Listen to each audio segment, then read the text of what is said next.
Hey, ladies and gentlemen, welcome back for another episode of God and Therapy. My name is Sahami Pinard, the host and owner of Awareness LLC, where mental health is wealth. And this is a portion of awareness where we combine our faith to heal with clinical practices of psychiatry or therapy. And I hope you have your journals, your pens, whatever you need to jot down notes or anything that comes to mind as we kind of go through the messages that God gave me to share with you. Let's get into it. Question. If I told you that you would be broke, lost your job, had to sleep on a friend's couch, lost your car, just think of any bad thing within like the next 3 to 4 months, would you be excited? I'm gonna go with everyone said no. All right, cool. So what if I said that within a year from now, you would start the business idea that you forgot about and it's flourishing. You got into the relationship that you want and it's beautiful. Communication, top tier. Your partner just gets you. You guys are moving. All debt fully paid off. You are a blessing to others. You are paying others debt. That's how well off you are. Traveling the world, whatever it is that you once couldn't do within that last year, you are doing it easily. Now, would you be excited? I'm going to go with yes. So here's what I'm seeing in those two scenarios. One, the timing. I asked you about all these bad things happening or seemingly bad things happening within 3 to 4 months. And then I asked you about these great things happening 6, 7 months later. And you were excited about one, but not so much about the other. But what if I told you that they both go hand in hand? Would you choose the process to get to the goal, or would you stay comfortable where you're at because you're so comfortable and so afraid of growing and having to go through that process? If I didn't tell you that the two went hand in hand at all, I feel like a lot of us would, one, be hyped about the goal, I want that, but not choose that process to get there. But how do you expect to grow in comfort? I feel like we've all heard the quote where growth and comfort do not go. God is going to take you out of something by leveling you up in battles. Sometimes it's going to be in battles. Just think of it as like you going to the gym. When you start, you might be at 5, 10 pounds. Don't shame me. I started at 5 pounds. So if you're starting at 5 pounds, woohoo. But if you start there, cool, you're going to do it for a certain amount of time, but then you have to increase your weight if you want to see muscle development. So I'm at 5'10" now, I'm going to go to 15, 20, 25, 30, and I'm going to go up. Why? Because one, the level that you're at now it's not going to produce any type of change after a certain amount of time. So I am going to move up in battles, because that's what the increased weight is. It's battles. I'm going to put tension on these muscles so that they can grow bigger. Same thing with life's battles. When you're looking at God like, why would you let me go through this? I think the last time you went through a battle that seemed like this ain't it. But fast forward, it actually produced everything that you ever needed. Because think about it. If I told you you're going to lose your job, all you're thinking is finances is done. My partying days are done. I'm not going to be able to enjoy life. But what if I also told you that in losing your job, you started to really dig down deep into that promise that God had for you, that you started to dig down deep and do the research that your business called for, made the calls couldn't afford to do anything else, right? So now your mindset is, I'm going to make this work. I got the time, and what else can I do? This has to work. Your passion and your drive is different when this has to work. For me, I'm gonna always try to give y'all some personal experience, because again, these are not just messages that I'm getting. These are things I've actually experienced and walked through. To become a nurse, I finished my first degree, wasn't a nurse, and I was working and decided I gotta go back. This is what I want to do. This is what has to happen. The only thing was my school was located in Queens. I had to move out of my apartment in order to be able to pay tuition. So now I had to move back in with my mother, which was in Brooklyn. but still somehow keep my job that was located in Stony Brook. So this was my schedule from, it was odd, right? So from 4 to 10, I was at school. Then I would drive an hour and a half, hopefully an hour, depending on what traffic was looking like or how fast I was going. And I would make it there for 11:30 to work until 7 a.m. the next day, and then drive 2 hours in morning traffic, because now most people are going to work around that time. 2 hours to hopefully find a parking. Most of the times I didn't. So that was another 30 minutes drive looking around to find something that I may catch a ticket for. Again, this was just my process. And then I would get inside by 10, hopefully, and get 3-4 hours. I would have to be up by like 1. So you imagine, you got to shower, you got to get your things ready, try to get something to eat, fall asleep, to be up by like 1:30 so that I can get dressed and get back to school for 4 o'clock. Because now I'm going to school when traffic is starting up again around 2-3 o'clock. Kids are getting out of school. People are leaving work to go pick up kids or just make moves. So now I'm again in traffic. So imagine doing that 4 days out of the week for 2 years. That was a battle. There were times I fell asleep on the road driving home because I was that tired in between, where I could try to rest my mind and body, but it just wasn't enough. So what did I do? I kept going. I focused on my goal because I didn't have an option B. This was plan A, and that was it. And it's not that God didn't have me becoming a nurse. Clearly, I'm sitting in front of you with a master's. But I had to go through that battle. Now, if we rewind, let's say back to maybe a couple of years beforehand, when I just got the first idea to become a nurse, would I have chosen that route? Heck no. No, not at all. Which means I might have never become a nurse, which also means I might have never started awareness, which means the people who have benefited from the services that my private practice and company gives to them, they might not have gotten it. So what do you do when the battle is part of the process? You got to keep your mind on the goal. You got to stay focused. You can't look at it as this is here to take me out. You have to look at it as this is here to build me. So now when things come my way that are a little tough in my, a little or a lot, tough in my awareness, in my private practice, whatever it is, I'm built for it. I may take a pause, a self-care day, but I'm built for this. Those battles developed me. I don't know how the exact quote goes, so don't come for me, but I feel like it says, safe waters never made a skillful sailor. You don't want the person that's never been in an emergency setting to be the person that's around you when you're in an emergency. If I go to the ER, I want the nurse that knows what a diabetic crisis looks like, that knows what an amputee needs, that knows what somebody who comes unconscious or with an altered mental status needs to have done, and not slow with it because you've never experienced it. So you're worried about what God has this looking like right now, but He knows what you need to build and what this battle will build out of you in order for you to be able to enjoy the blessing. So now when I lose sleep because I'm so passionate about what I'm doing, my body's kind of adjusted. I'm not saying to do that. If you feel like you can lose the sleep, cool, because again, there were certain times it wasn't safe. But you are being built for the blessing that you're asking for.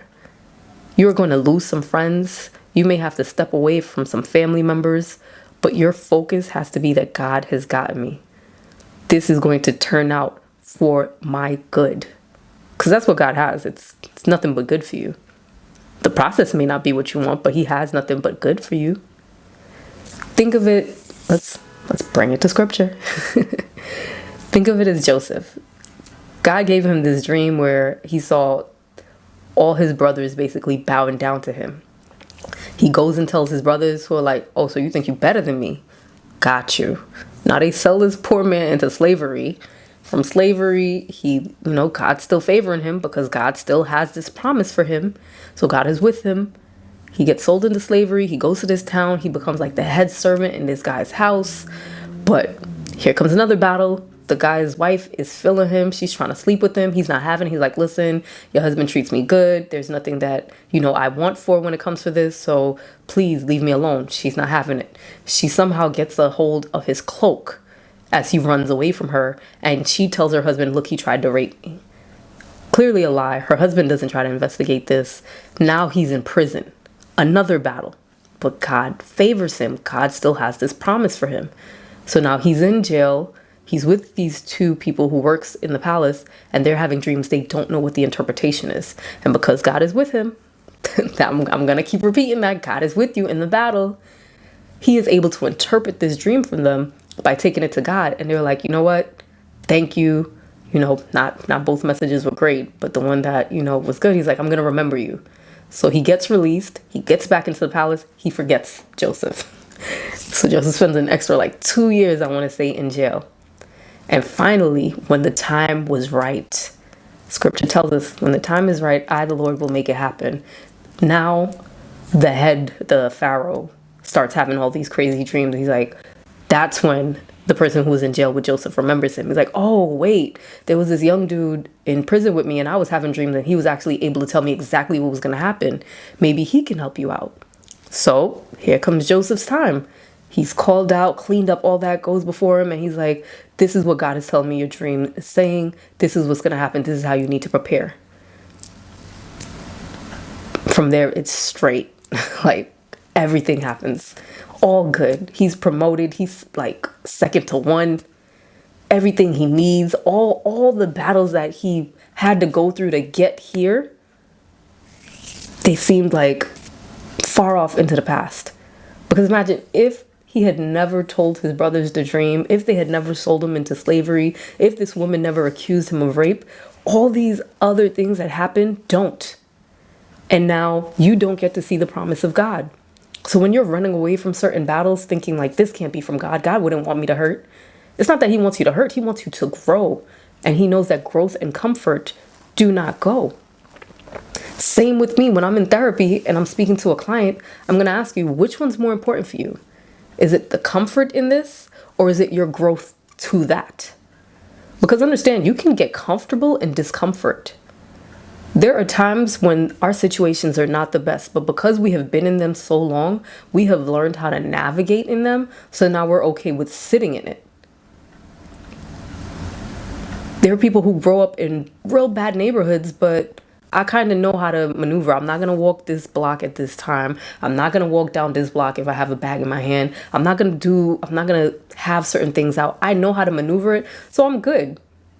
Someone from the outside looking in who's not used to it is going to be like, why are you still here? And you're like, I'm good. No, don't worry about that. I've been here for such and such time. But is that God's best for you? No. He doesn't want you comfortable in discomfort.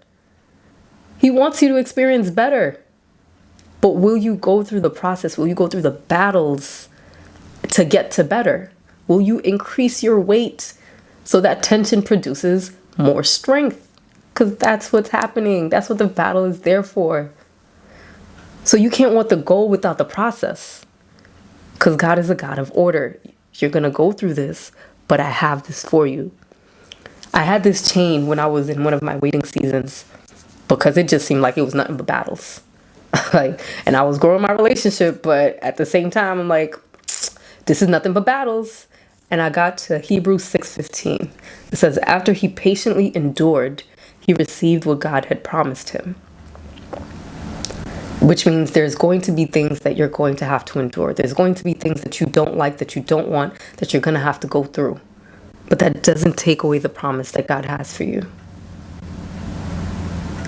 Will you sit through the battle? Will you tough it out in therapy? Will you open up and be honest? Because a lot of times people say therapy doesn't work, but are you really putting out all your cards on the table so that I can truly help you with what really needs to be helped?